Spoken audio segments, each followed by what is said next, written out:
우리 시간에 우리 함께 보신 말씀 다니엘서 1장 1절 말씀만 보시겠습니다. 다니엘서 1장 1절 말씀입니다. 구약성경 1230면입니다.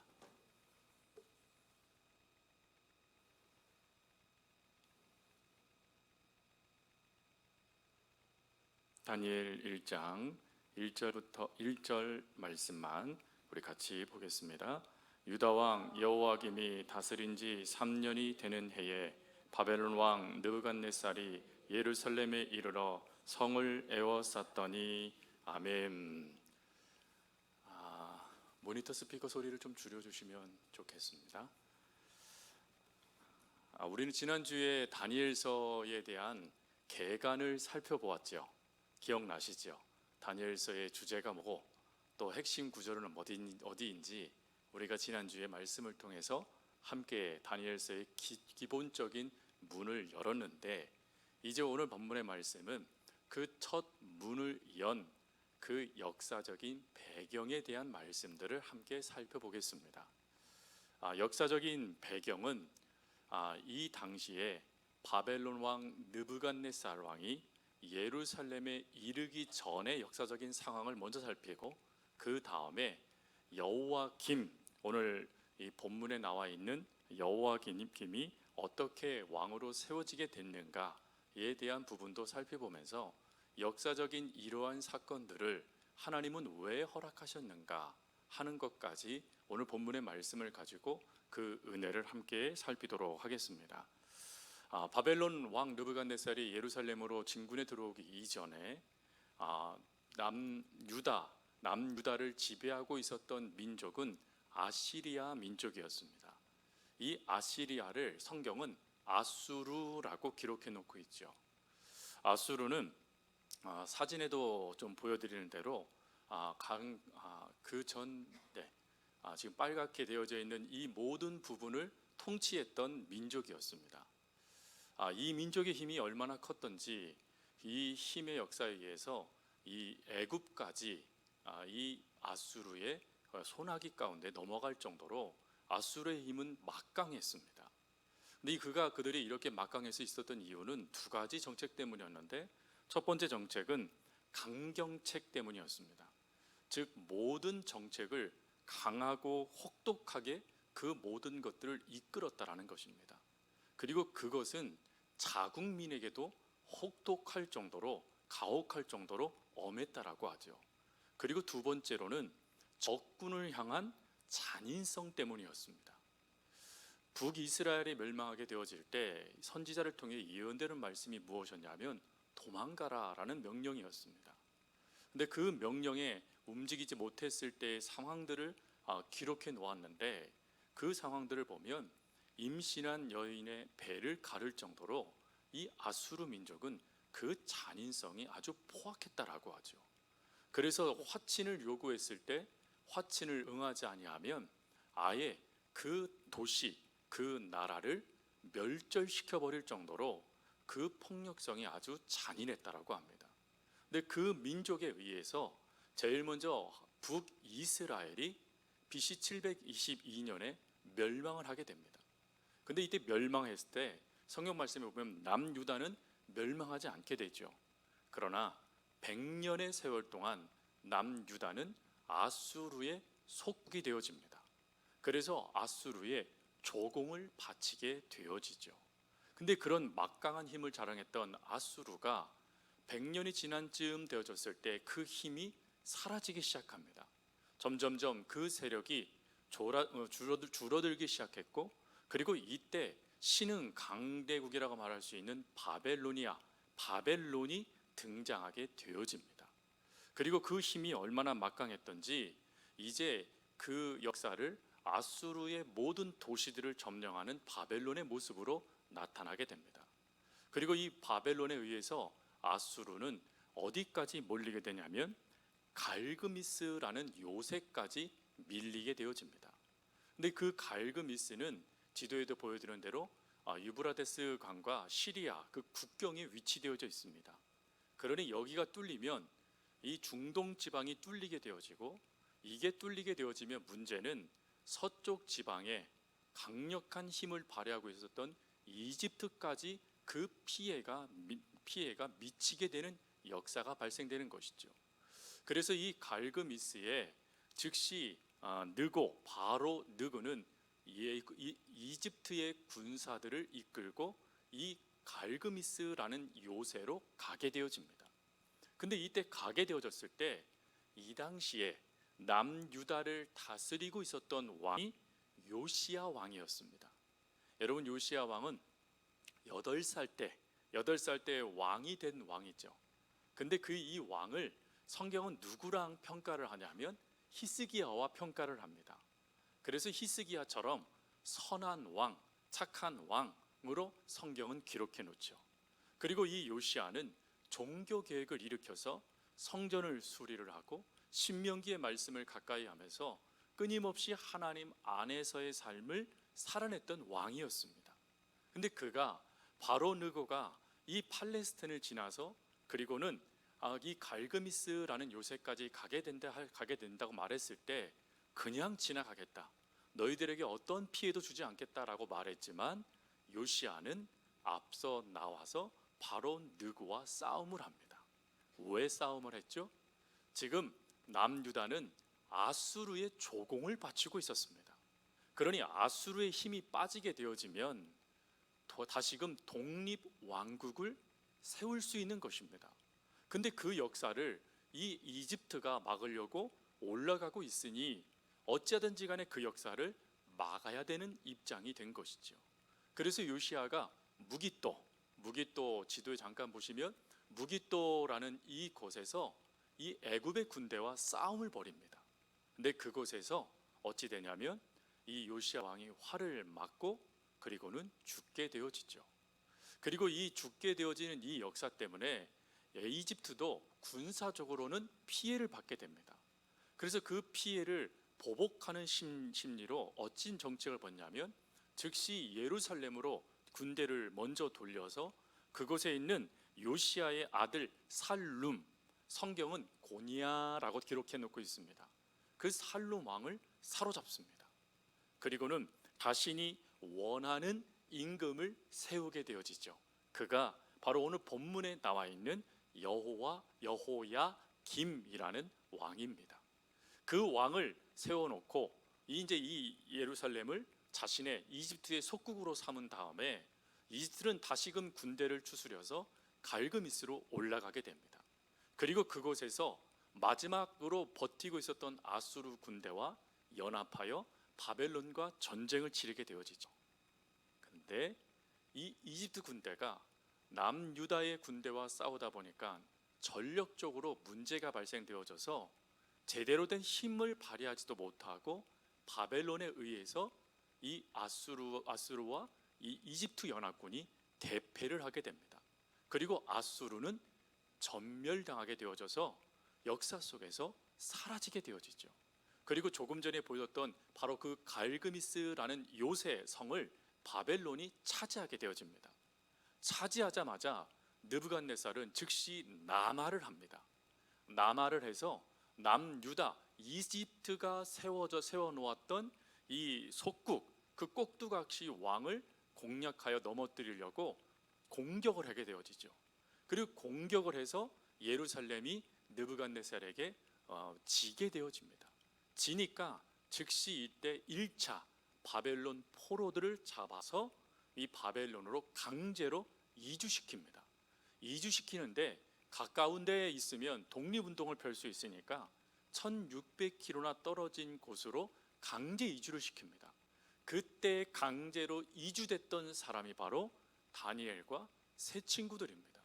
이 다니엘과 세 친구들이 그 이방의 땅, 우상이 가득한 그 땅으로 강제로 이주된 것도 정말 혼란스럽고 충격적인데 더 큰 충격은 바로 그 여호야김, 애굽에 의해서 세워졌던 이 왕이 가만히 있지 못하고 또 반란을 일으킨 것입니다. 그래서 바벨론 향하여서 독립운동을 또 핀 겁니다. 근데 그 소문에 느부갓네살이 즉시 군대를 이끌고 내려오게 되어지니까 그 일들을 인하여서 두려웠던 이들이 이 여호야김을 죽이게 되어져요. 그리고 난 다음에 그 다음 왕이 된 사람이 여호야긴이라는 사람입니다. 그래서 여러분 역대 보면 여호와 김긴기라는 그 여호와김이라는 만화가 나오지 않습니까? 그 두 번째 왕이 드디어 왕이 된 겁니다. 근데 그가 느부갓네살에게 즉시 항복하고 그리고 생명을 구걸했지만 그와 함께 그 당시에 남아있던 유다의 공직자들, 핵심 지도자들이 두 번째로 바벨론으로 포로로 잡혀가게 되죠. 그리고 난 다음에 애굽의 꼭두각시로 세웠던 왕을 폐위시켰던 바벨론이 누구를 왕으로 세우냐면 시드기야 왕이라는 사람을 그 바벨론의 꼭두각시로 세우게 되어집니다. 여러분, 이때 잡혀갔던 선지자 중에 한 사람이 에스겔 선지자입니다. 지도를 잠깐 보여드리면 이스라엘 역사들 가운데, 그 다음 거 보여주세요. 이스라엘 역사들 가운데 선지자들이 나오는 역사들이 있습니다. 특별히 끝부분, 그 빨간색 부분에 보면 잘 안 보이시죠? 아수르 멸망이라는 글귀가 있습니다. 그 글귀를 쭉 내려오면 파란색은 남유다입니다. 그 남유다의 역사 가운데 누가 나타나게 되냐면 노란색으로 체크되어 있는 선지자들이죠. 나훔, 이사야, 미가, 그리고 오바댜, 예레미야, 스바냐, 그리고 에스겔, 이 선지자들이 나타나게 됩니다. 에스겔 선지자는 제2차 바벨론 포로 때 잡혀간 선지자입니다. 그가 잡혀가고 난 뒤 5년 뒤에 하나님은 에스겔에게 환상을 보여주시죠. 환상을 보여주심을 통하여서 이스라엘의 회복의 은혜를 꿈꾸고 소망을 갖도록 하나님께서 은혜를 더하십니다. 자, 그럼 이렇게 마지막까지 몰렸으면 어찌해야 되겠습니까? 이 마지막까지 몰렸으면 끊임없이 하나님 앞에 다시금 돌이키던가 아니면 아예 바벨론에 조공을 바치면서 목숨을 구걸해야 될 텐데, 그러지 않고 시드기야가 또 반란을 일으킵니다. 그래서 반란을 또 일으켜서 어찌 되냐면 BC 587년도에 멸망하게 되어져요. 이때 멸망하기 전에 하나님은 예레미야 선지자를 보내십니다. 그래서 예레미야 선지자를 통하여서 무조건적으로 항복해라, 그리고 그들에게 대항하지 말고 항복하여 너희들의 생명을 보존해라 라고 하나님께서 명령을 내리세요. 그러면 여러분, 이 명령에 어찌해야 됩니까? 지켜야 되죠. 근데 안타깝게도 하나님의 그 명령을 이스라엘 백성들이 지키지 않습니다. 오히려 예레미야를 때리고 감옥에 가둬 그 생명을 해하려고까지 했단 말입니다. 그러니 그런 역사에 드디어 이 예루살렘이 무너지게 되고, 마지막으로 그 땅에 남아 있었던 귀족들과 그리고 공신들을 잡아가고 그 자리에는 가난한 자들만 남겨놓는 사건이 되어집니다. 이것이 이스라엘 가운데 나타난 모습이에요. 이것이 역사적인 상황입니다. 이러한 역사적인 상황들이 이제 다니엘과 세 친구들이 잡혀간 이후에 나타나게 되어집니다. 그럼 여기서 우리가 이러한 질문을 던질 수 있습니다. 이러한 역사적인 상황이 나타나 남유다가 멸망하게 되어지는 결정적인 이유는 무엇일까? 분명히 남유다는 하나님을 섬기는 나라이고 하나님의 백성된 나라인데, 그리고 하나님이 주인된 나라임에도 불구하고 왜 하나님은 남유다를 이렇게 버리실 정도가 아니라 아예 역사 속에서 지워버리듯이 이런 큰 고통을 더하셨겠는가 하는 것입니다. 이에 대해서 성경은 크게 두 가지를 우리에게 말씀을 하세요. 첫 번째로는 잘못된 기준 때문이었습니다. 이 잘못된 기준이라는 것은 이스라엘 역사들 가운데 나타나는 39명의 왕들의 모습을 통해 볼 수 있는 그런 모습입니다. 여러분, 39명 중에 하나님의 마음에 합한 왕이 몇 명이었을 것 같습니까?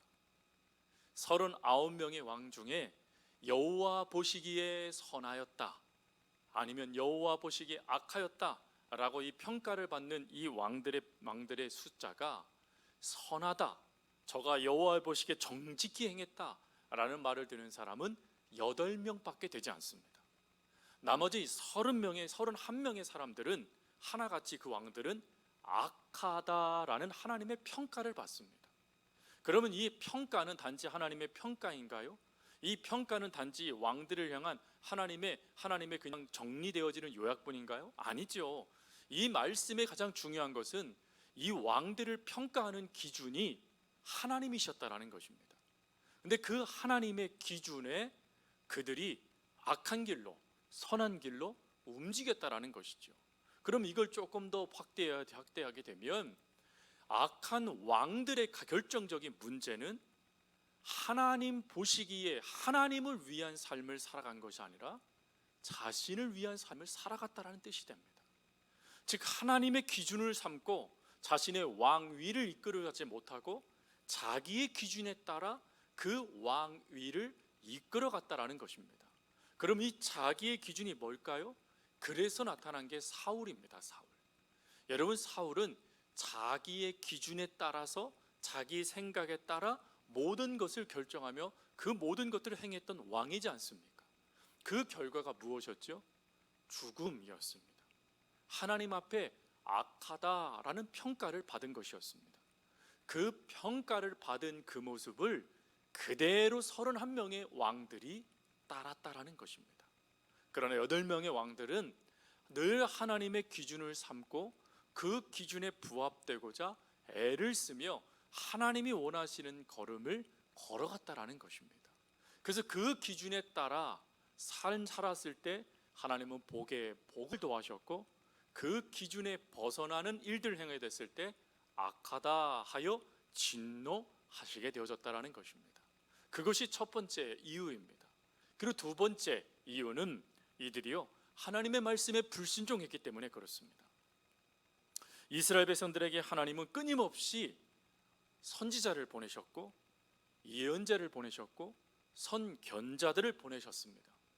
그들의 구원의 첫 번째 메시지는 무엇이었냐면 여호와께로 돌아오라, 주의 하나님의 말씀을 가까이 하라라는 하나님의 명령을 전하는 것이었어요.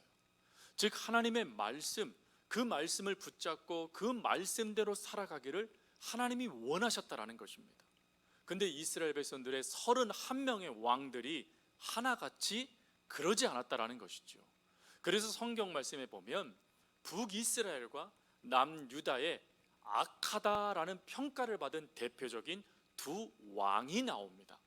그 첫 번째 왕이 여로보암, 이 북이스라엘에서는 여로보암과 아합 왕이고, 두 번째 남유다에서는 므낫세라는 왕입니다. 이 두 왕의 결정적인 특징은 뭐냐면 다 우상 숭배를 행했다라는 것입니다. 그리고 그 우상 숭배가 얼마나 심각했던지 하나님이 그들을 평가하실 때 악한 왕으로 그들을 평가하셨다라는 것입니다. 그러면 그들이 그 악한 행위를 어떻게 성경은 기록하냐면 저들이 여호와의 율례와 법도를 따르지 아니하였다. 그리고 이방의 우상을 섬기며 절하였다라고 평가를 하십니다. 심지어 더 나아가서는 저들이 하나님을 버리고 우상을 사랑하였다라고 기록할 정도입니다. 근데 그 역사가 왕에서부터 시작되어져 이스라엘 전체로 흘러 들어간 것입니다. 그래서 이스라엘과 북남유다가 하나님을 떠나는 그 일들을 제공한 사람들이 바로 이 악한 왕들이었어요. 그리고 이 악한 왕들의 모습이 나타나니까 하나님 말씀을 따르지 않은 것입니다. 분명한 것은 시드기야 왕 때에도 하나님은 예레미야를 보내셨지 않습니까? 그래서 예레미야를 통하여서 바벨론에게 대항하지 말고 항복해서 너희들의 생명, 너희들의 부모와 자녀들의 생명을 보존하라라고 하나님이 말씀하셨지 않습니까? 그럼에도 불구하고 그 말씀을 왜 안 지키셨죠? 그들이 이미 하나님을 버렸기 때문인 것입니다. 하나님의 말씀도 버리고 하나님의 법도도 버리고 하나님의 뜻도 버리고 하나님의 선지자들도 버렸으니 하나님의 말씀을 말씀답게 받아들이지 못한 것이죠. 그래서 그 불순종의 모습이 이스라엘의 멸망으로 나타난 것입니다. 그러면 성도 여러분, 우리는 어떻습니까? 우리는 또 어때야 되겠습니까? 분명한 것은 북이스라엘과 남유다는 그 길이 악한 길이었어요. 하나님을 버리는 길이었습니다. 내 생각대로 움직였던 길이었습니다. 우리는 그 길을 답습하면 안 됩니다. 우리는 그 길을 따라가면서 그 골마 터졌던 그 모습을 우리는 붙잡아서는 안 돼요. 오히려 그 모습을 보면서 그러한 모습 속에 이스라엘 가운데 나타난 다니엘이 잡혀갔을 때 그 역사적인 상황을 보면서 나타난 그 결과들을 보면서 우리는 그 길로 가지 말아야 된다라는 것입니다. 우리는 이것을 늘 기억했으면 좋겠습니다. 여러분, 우리의 삶에 분명한 것은 모든 것의 기준은 하나님의 말씀이 되어야 됩니다. 그 말씀을 우리가 놓치고 그 말씀이 아닌 내가 원하는 대로 살아가게 되어지면 안타깝게도 하나님의 말씀이 들려오지 않아서 문제가 아니라 들려오지만 들을 수 있는 길을 닫아버리게 되니까 나도 죽고 남도 죽이는 그 역사들이 이루어지게 되는 것이라는 거죠. 그러니 이런 모습이 나타나지 않도록 우리들은 끊임없이 하나님 안에서 이 낡고 극복되어야 될 이 모든 것들을 비판 없이 수용하는 것이 아니라, 하나님, 이러한 생각들이 제 삶 가운데 나타나지 않도록 하나님 저를 지켜주십시오. 하나님, 제 안에 혹시 그런 모습들이 있다라면 하나님 끊어내 주십시오. 그리고 하나님이 원하시는 길로만 걸어가게 해주십시오라고 기도하면서 이러한 과거의 잘못된 모습들은 끊어내고 새로운 일을 허락하시는 하나님의 은혜의 삶을 우리는 살아갈 수 있어야 되겠다라는 것입니다. 오늘 다니엘서가 그 역사적인 사실을 1절에 이야기해 줌을 통하여 오늘 우리들에게 이것을 기억하기를 원하고 계신 것이죠. 그래, 말씀을 마치면서 사랑하는 성도 여러분, 반드시 하나님이 버리시겠다 한 그 역사가 역사적인 상황으로 나타나게 되어집니다. 근데 그럼에도 불구하고 하나님이 뭐 하시죠? 아예 그들을 엎드려뜨리지 않고 끊임없이 선지자를 보내십니다. 근데 그들이 깨달았습니까? 그들이 돌이켰나요? 그러지 않았습니다. 그 생각, 그 습관, 그 모든 것들을 포기하지 않았습니다. 그 결과가 하나님의 진노가 멈춰지는 것이 아니라 확증되어져 나타나는 고통이 되었다라면 우리 그런 삶 살아내면 안 되지 않겠습니까? 바라는 것은 저희들의 삶에 그런 모습들이 나타나지 않도록 끊임없이 하나님의 말씀을 붙잡는 저와 여러분 될 수 있기를 바라고, 그리고 하나님의 말씀으로 끊임없이 우리의 삶을 점검받아 하나님께서 원하시는 그 삶을 살아낼 수 있는 저와 여러분, 바로 하나님의 자녀들이 다 되어줄 수 있기를 간절히 주님의 이름으로 부탁드립니다. 우리